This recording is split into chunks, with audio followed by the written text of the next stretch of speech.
Olá, moçada! Vamos para mais uma aventura. Vamos aprender sobre operações com números naturais hoje.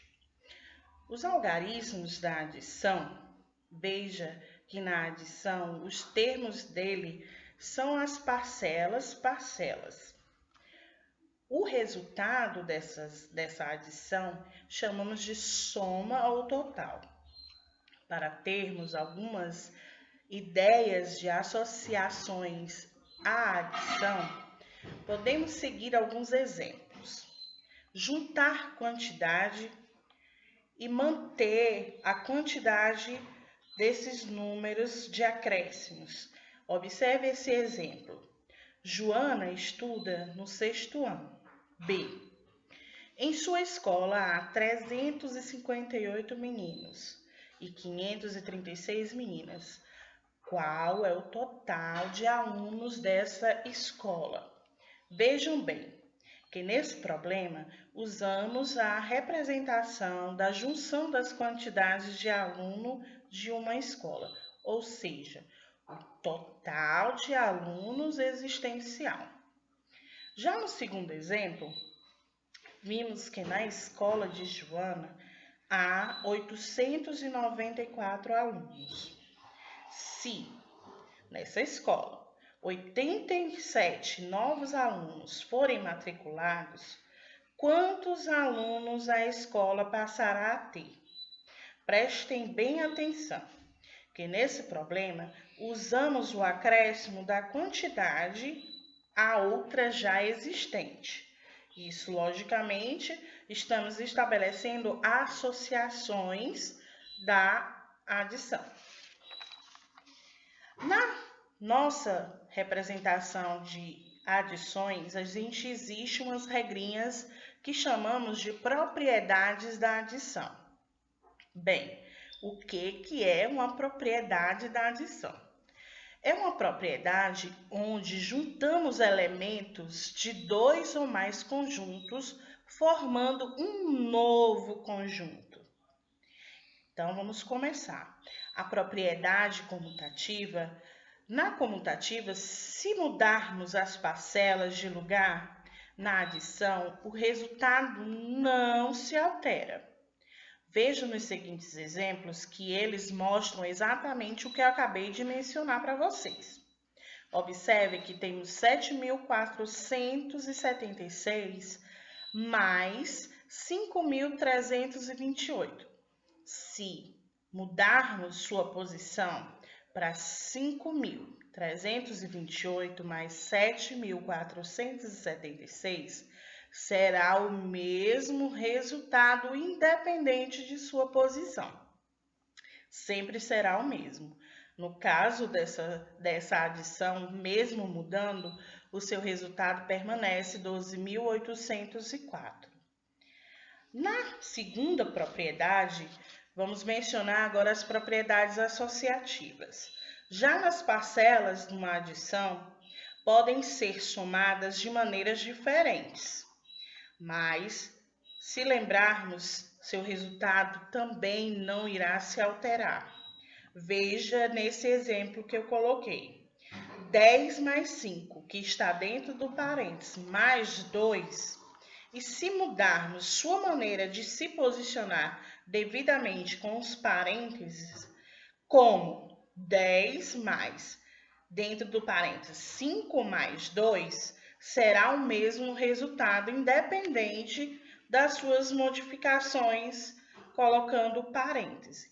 Então, isso quer dizer que é uma propriedade associativa. Nesse terceira regrinha da propriedade, nós temos os elementos neutros. Já na adição, o zero é considerado um elemento neutro. Assim, qualquer número adicionado a zero tem como resultado o próprio número. Como assim? A gente tem 10 mais 0. Se eu colocar 0 mais 10, independente de eu mudar a posição, o resultado sempre será 10. Pois, independente de mudar esse resultado, sempre será ele mesmo, porque o zero representa a neutralidade dos números. Os algarismos, mantendo essa estrutura. Esses são os elementos representativos da propriedade da adição. Passando agora a manter os algarismos da subtração. Veja que na subtração, os termos da subtração são minuendo e subtraindo. E o seu resultado dessa subtração chamamos de diferença ou resto. A relação fundamental da subtração se baseia-se na equivalência de representações. A gente tem a primeira aplicação, a gente usando a subtração. Se aplica a soma do subtraendo com a sua diferença ou resto. Obtemos o valor do minuendo como resposta. Então, observem que essa relação entre eles sempre vai manter a sua estrutura. Na segunda aplicação, usamos a adição.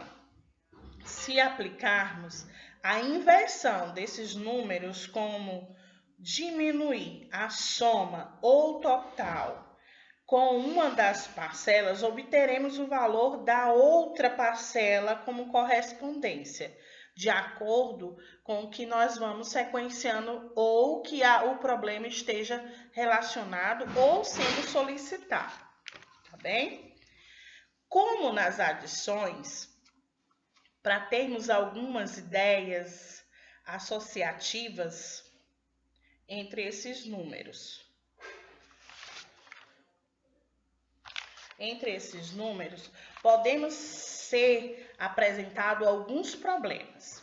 Tirar uma quantidade de outra e observar o exemplo. Norberto tem R$227 e vai comprar uma calça de R$57. Quanto ele ainda vai ficar? Nesses termos, podemos observar que do número de R$227 está sendo retirada a quantia de R$55 da quantidade que ele já tinha, certo?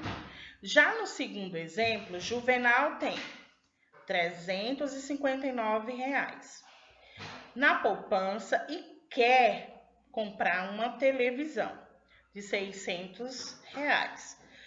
Quanto falta para que ele possa comprar esse televisor? Prestem atenção que nesse problema usamos a quantidade para completar a quantidade que já é existente para poder comprar a televisão desejada. Então, isso se associa a um termo dos problemas, onde existem as ideias de associação da subtração.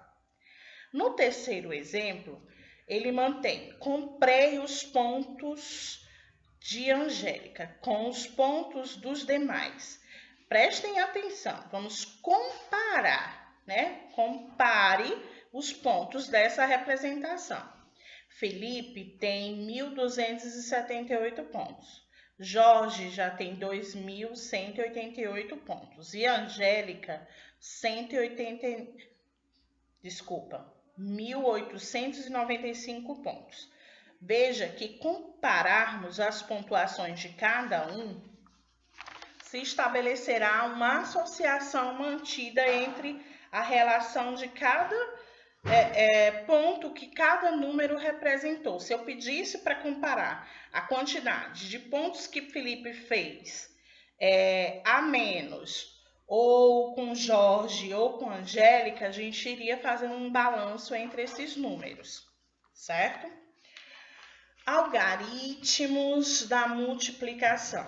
Veja que na multiplicação, os termos dessa multiplicação são o fator, e o resultado dessa multiplicação chamamos de produto. Para termos algumas ideias associadas à multiplicação, podemos estabelecer alguns critérios entre adicionar parcelas iguais, como posso te dar um exemplo, se eu for fazer uma compra relacionada a uma mercadoria e eu for fazer o parcelamento dessa compra. disposição retangular, números de possibilidades de combinações, eu posso ter proporcionalidades. São alguns dos termos que podemos encontrar em alguns problemas relacionados à multiplicação. Entre eles, entre os termos dessa multiplicação, como a gente teve na adição, eles também têm umas regrinhas que chamamos de propriedades da multiplicação. É basicamente bem parecido com a relação que mantemos na adição, só que com alguns agregados a mais. A gente tem na propriedade da multiplicação, propriedade comutativa. É aquela que garante uma multiplicação à ordem dos fatores, não altera o produto. Podemos trocar os fatores de posição, mas o seu resultado da operação da multiplicação será mesmo. Não importa qual número queremos multiplicar. O importante é que primeiro ou segundo, independente disso, ele sempre será o mesmo número. O resultado final sempre será o mesmo. Na propriedade da multiplicação também temos os elementos neutros.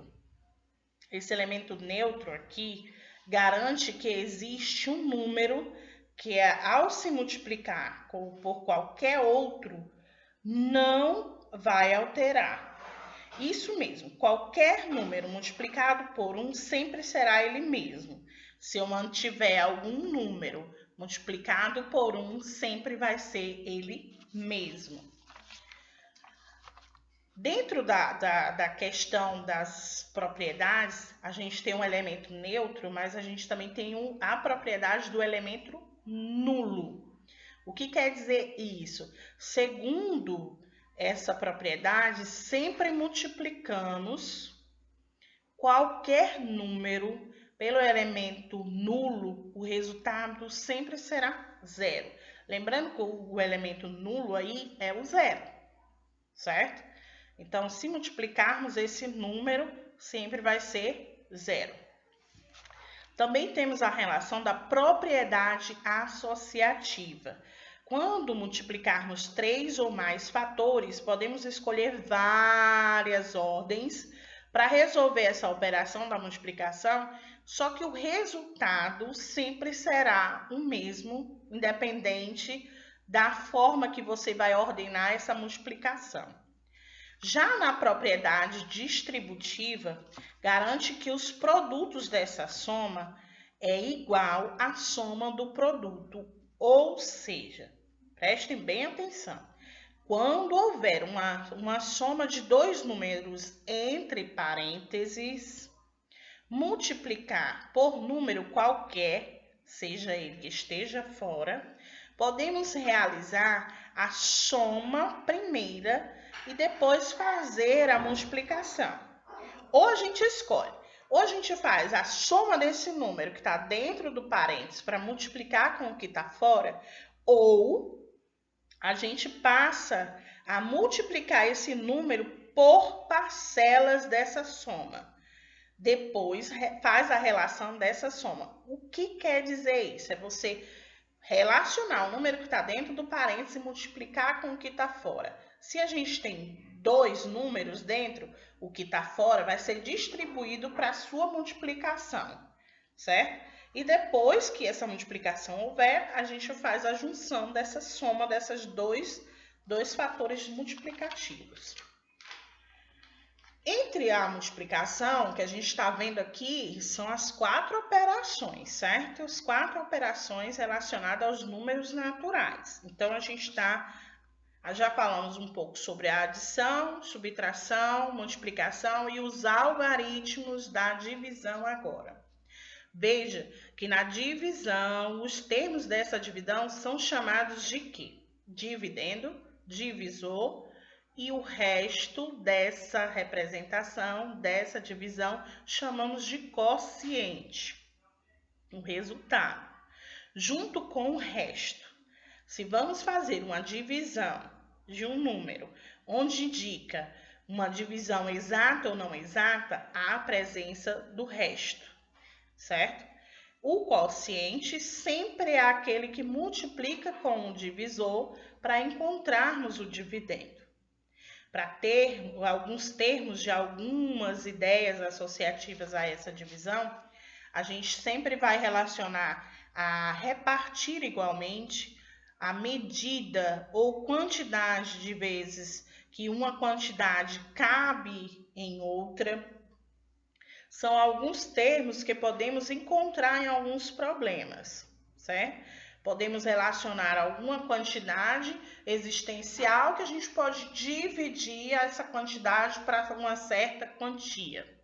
Se eu pegar algum exemplo relacionado a uma sala de aula, eu quero repartir a sala em grupos, eu posso associar isso a uma quantia de vezes que será distribuída. Isso dá a ideia de divisão.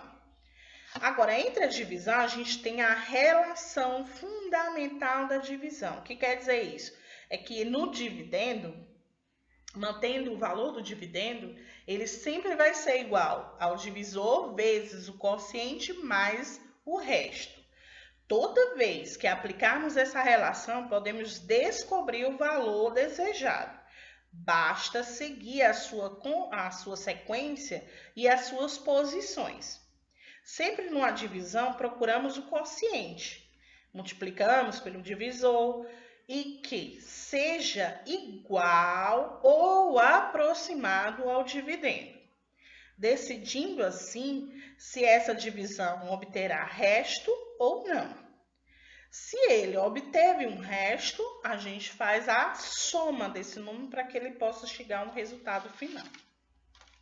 Agora, uma dica para resolver, para quem tem dúvidas sobre as expressões numéricas. Ai, as expressões numéricas são muito grandes. Primeiro passo que você sempre tem que observar em uma representação de uma expressão é sempre se ele tem parênteses, colchetes, chaves e assim por diante. Feito essa linhagem de observação, o segundo passo é se você vai observar se ele há uma existência de multiplicação, se há uma presença de divisão. E assim você vai padronizando a sua expressão, fazendo com que ela vá sendo reduzida e chegar até o seu resultado final. Então, é como uma pirâmide. Vai observar a divisão, multiplicação, se há uma subtração ou se há uma adição, e você vai eliminando até chegar ao resultado final. Essa é minha dica, tá bom? Segue aí.